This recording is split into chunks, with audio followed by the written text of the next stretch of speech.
बहुत समय पहले की बात है। भारतवर्ष में एक राजा राज करता था। वह अति प्रतापी एवं वह दानी था। वह प्रतिदिन मंदिर में भागवत दर्शन करने जाता था और गुरु और ब्राह्मण की सेवा भी करता था। उसके द्वार से कोई भी याचक निराश नहीं लौटता था। वह प्रत्येक गुरुवार को व्रत रखता और पूजन करता था। हर दिन गरीबों की मदद करता था। परंतु यह सब बातें उसकी रानी पसंद नहीं करती थी। वह न व्रत करती थी, न एक भी पैसा दान रूप में देती थी। वह राजा को भी ऐसा करने से रोकती थी। यह उस समय की बात है जब राजा शिकार खेलने वन को चले गए थे। महल में सिर्फ रानी और दासी थी। उस समय गुरु बृहस्पति साधु का रूप धारण कर राजा के दरवाजे पर भिक्षा मांगने आए। साधु ने रानी से भिक्षा मांगी तो वह करने लगी है, साधु महाराज, मैं इस दान पुण्य से तंग आ गई हूँ। इस काम के लिए तो मेरे पति देव ही बहुत हैं। अब आप ऐसी कृपा करें कि ये सारा धन नष्ट हो जाए ताकि मैं आराम से रह सकूं। साधु का भेद धरे बृहस्पति ने कहा, हे देवी, तुम बड़ी विचित्र हो।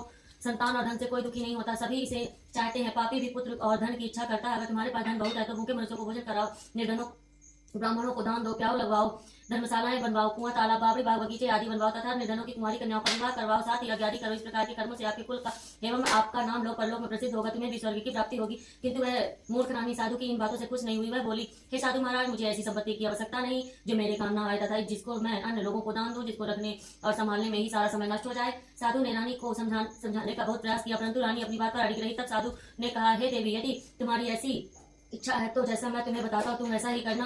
बृहस्पतिवार के दिन गोबर से घर को लीपना, अपने केशों को पीली मिट्टी से धोना, केशों को धोते समय स्नान करना, राजा से कहना कि वह भी हजामत करवाए, भोजन में मांस मदिरा खाना, कपड़े धोबी के यहाँ धुलने डालना। इस तरह 7 बृहस्पतिवार निरंतर करने से तुम्हारा सब धन नष्ट हो जाएगा। ऐसा कहकर साधु रूपी बृहस्पति अंतर ध्यान हो गए। रानी ने साधु के कहे अनुसार ही भरपेट 7 बृहस्पतिवार वैसा ही करने का विचार किया। साधु के बताए अनुसार करते हुए उसे केवल 3 बृहस्पतिवार ही बीते थे कि उसकी समस्त धन संपत्ति नष्ट हो गई। कहे अनुसार ही भरपेट भोजन के लिए दोनों संग परिवार तरसने लगा तथा संसारिक भोगों से दुखी रहने लगा। इस प्रकार के अभाव ग्रस्त जीवन से तंग आकर एक बार राजा रानी से कहने लगा कि हे रानी, तुम यहाँ पर रहो, मैं दूसरे देश को जाता हूँ, क्योंकि यहाँ पर मुझे सभी मनुष्य जानते हैं। मैं यहाँ कोई कार्य नहीं कर सकता। देश चोरी प्रदेश भीख के समान है। ऐसा कहकर राजा प्रदेश चला गया। वहाँ जंगल से लकड़ी काट कर लाता और उन्हें शहर में बेचकर जीवन यापन करने लगा।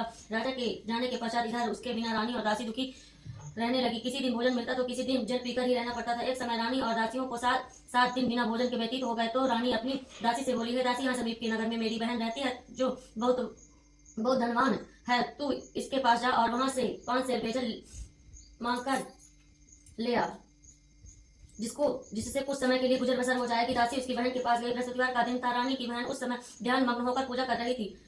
दासी ने रानी की बहन से कहा, हे रानी, मुझे आपके पास आपकी बहन ने भेजा है, मुझे 5 सेर बेचल दे दो। दासी ने अपनी बात अनेक बार कही, परंतु रानी की बहन ने कोई उत्तर नहीं दिया, क्योंकि वह उस समय बृहस्पतिवार की कथा सुन रही थी। रानी की बहन से जब दासी को कोई अपेक्षित उत्तर नहीं मिला तो वह अति दुखी हुई। उसे क्रोध भी बहुत आया। लौट कर वह रानी से बोली, हे रानी, आपकी बहन बहुत धनी स्त्री है, परंतु वह अति घमंडी भी है। वह छोटे लोगों से बात भी नहीं करती।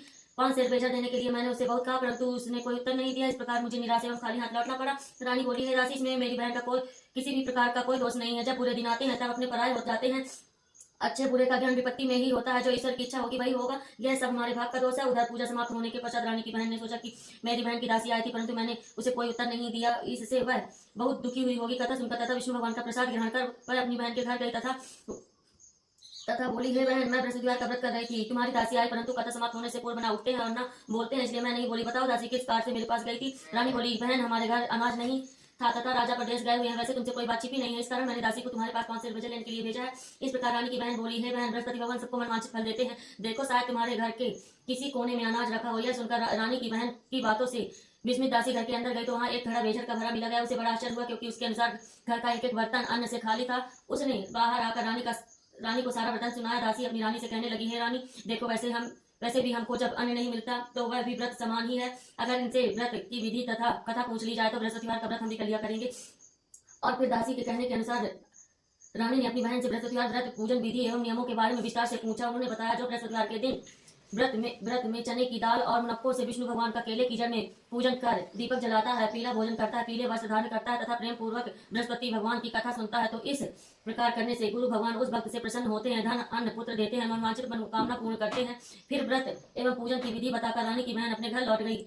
तत्पश्चात रानी और दासी दोनों ने निश्चय किया कि बृहस्पति देव भगवान का व्रत एवं पूजन जरूर करेंगे। 7 दिन पश्चात जब बृहस्पतिवार आया तो दोनों व्रत किया। गुड़साल में जाकर चना और गुड़ बीन लाई और उसकी दाल बनाकर केले की जड़ में विष्णु भगवान का पूजन किया। पीला भोजन कहाँ से आया, सोचकर दोनों बड़ी दुखी हुई, परंतु उन्होंने व्रत किया था, इसलिए बृहस्पति देव भगवान उनसे प्रसन्न थे। एक साधारण व्यक्ति के रूप में वे 2 थालों में सुंदर पीला भोजन लेकर आए और दासी को देकर बोले, हे दासी, यह भोजन तुम्हारे और रानी के लिए है, तुम दोनों ही इसे ग्रहण करना। दासी भोजन पाकर बहुत प्रसन्न हुई और रानी से बोली, हे रानी जी, भोजन कर लो। रानी को भोजन के विषय में कुछ भी पता नहीं था, इसलिए वह दासी से बोली, जा तू ही भोजन कर, क्योंकि तू व्यर्थ में ही हमारी हंसी उड़ाती है। दासी बोली, हे रानी, एक व्यक्ति इसलिए भोजन दे गया है। रानी बोली, वह भोजन तेरे लिए दे गया है, इसलिए तू ही भोजन कर। दासी ने कहा, हे रानी, वह व्यक्ति हम दोनों के लिए ही 2 थालों में भोजन देकर गया था, मैं और आप दोनों ही साथ साथ भोजन करेंगी। फिर दोनों ने गुरु भगवान को धन्यवाद एवं नमस्कार कर भोजन प्रारंभ किया। उसके बाद से दोनों प्रत्येक बृहस्पतिवार को गुरु भगवान का व्रत और पूजन करने लगी। बृहस्पति भगवान की कृपा से उन दोनों की भोजन एवं धन की कमी दूर हो गई, परंतु रानी फिर पुनः पहली प्रकार से आलस करने लगी। तब दासी ने कहा, हे रानी, आप पहले भी इसी प्रकार आलस करती थी, आपको धन संभालने और दान देने में कष्ट होता था, इसी कारण सभी धन नष्ट हो गया, हमारी ऐसी दुर्दशा हो गई। अब गुरु भगवान की कृपा से धन मिला तो आपको फिर आलस हो रहा है। बड़े कष्टों के बाद आपने यह धन पाया, इसलिए आपको दान पुण्य करना चाहिए। भूखे मनुष्यों को भोजन कराओ, ब्राह्मणों को दान दो, प्याऊ लगवाओ, कुआं तालाब बावड़ी आदि का निर्माण कराओ, कुंवारी कन्याओं का विवाह करवाओ, मंदिर पाठशाला बनवाकर दान दो, धन को शुभ कार्यों में खर्च करो, जिससे आपके कुल का सम्मान बढ़े तथा आपको स्वर्ग प्राप्त हो एवं आपके पितृ प्रसन्न हो। दासी की बात मानकर रानी ने इसी प्रकार के सत्कर्म करने प्रारंभ कर दिए। इस प्रकार करने से उसका काफी यश फैलने लगा। कुछ दिनों बाद एक दिन रानी और दासी आपस में विचार करने लगी कि न जाने राजा किस दशा में होंगे, उनकी कोई खोज खबर नहीं। रानी राजा की खबर ना पाकर उदास रहने लगी और गुरु भगवान से उन्होंने प्रार्थना की और भगवान ने रात्रि में राजा को स्वप्न में दर्शन देकर कहा, हे राजा, उठ, तेरी रानी तुझको याद कर रही है, अब अपने देश लौट जा। प्रत्येक काल उठा वह सोचने लगा कि मैं किस प्रकार रानी के पास खाली हाथ जाऊंगा, मेरे पास तो कुछ भी नहीं। स्त्री जाति खाने और पहनने की साथी होती है, पर प्रभु की आज्ञा मानकर वह अपने नगर चलने को तैयार हुआ। परदेश में राजा बहुत दुखी रहने लगा। प्रतिदिन जंगल में लकड़ी बीन कर लाता और उसे शहर में बेचकर अपने दुखी जीवन को बड़ी कठिनाई से व्यतीत करता था। एक दिन राजा दुखी होकर अपने पुराने दिनों को याद करके रोने लगा। उस जंगल में बृहस्पति एक साधु का रूप धर कर आए और राजा से बोले, हे राज, तुम इस बियावन जंगल में किस चिंता में बैठे हो।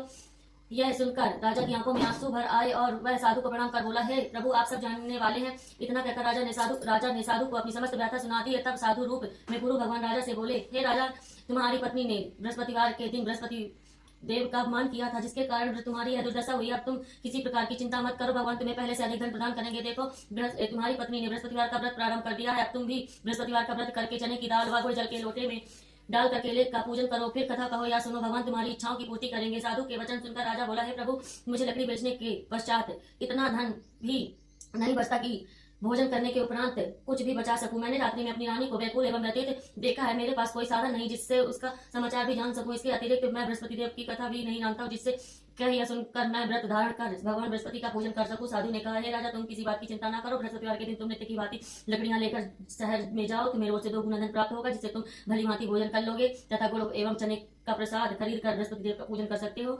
बृहस्पतिवार की कहानी इस प्रकार है। प्राचीन समय में एक बहुत ही निर्धन ब्राह्मण था। उसके कोई संतान नहीं थी। ब्राह्मण नित्य पूजा पाठ करता, वह स्वभाव से दयालु तथा धार्मिक विचारों वाला व्यक्ति था, परंतु उसकी पत्नी बहुत मलिनता के साथ रहती थी। वह न तो स्नान करती थी और न ठीक से कार्य करती थी। अपनी पत्नी की ऐसी आदत के कारण ब्राह्मण देवता बहुत दुखी रहते थे। वह अपनी पत्नी को बहुत समझाते, किंतु उसका कोई परिणाम न निकलता। भगवान की कृपा से ब्राह्मण की स्त्री की कन्या उत्पन्न हुई। वह कन्या ब्राह्मण के घर में बड़ी होने लगी। वह बालिका प्रत्येक का लिए स्नान करके भगवान विष्णु का जप करती, बृहस्पतिवार का व्रत भी करने लगी। पूजा पाठ समाप्त कर पाठशाला जाती तो अपनी मुट्ठी में जौ भर ले जाती और पाठशाला जाने के रास्ते में डालती जाती। भगवान बृहस्पति देव की कृपा से वही जौ स्वर्ण के हो जाते तो लौटते समय उनको बीन कर घर ले आती। एक दिन वह बालिका सूप में उन सोने के जौ को फटक कर साफ कर रही थी।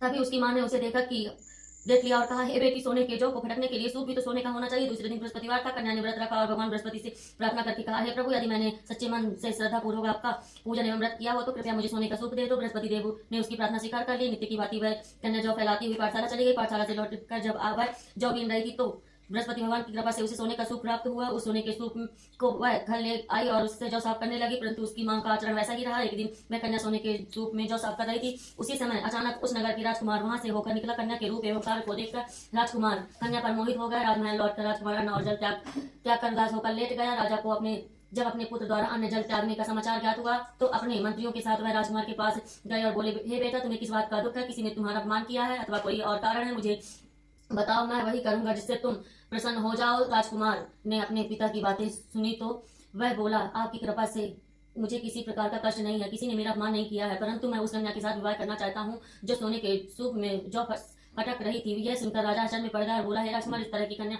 का पता तुम लगाओ, मैं तुम्हारा विवाह उसके साथ अवश्य करवा दूंगा। तब राजकुमार ने प्रसन्न होकर राजा को उस ब्राह्मण कन्या के घर का पता बताया। राजा के आदेश पर मंत्री उस कन्या के घर गया और राजा का आदेश ब्राह्मण को कह सुनाया। कुछ ही दिन बाद ब्राह्मण कन्या का विवाह राजकुमार के साथ हो गया। घर से कन्या के विवाह होते ही उस ब्राह्मण के घर से पहले की ही तरह निर्धनता वास करने लगी। अब भोजन के लिए अनाज भी बड़ी मुश्किल से मिलता था। एक दिन दुखी होकर ब्राह्मण देवता अपनी बेटी से मिलने गए। बेटी पिता की ऐसी अवस्था को देखकर अत्यंत दुखी हुई और उसने अपनी माँ का समाचार पूछा। ब्राह्मण ने पुत्री को सभी हाल कह सुनाया। पुत्री ने अपने पिता को बहुत सा धन देकर विदा कर दिया।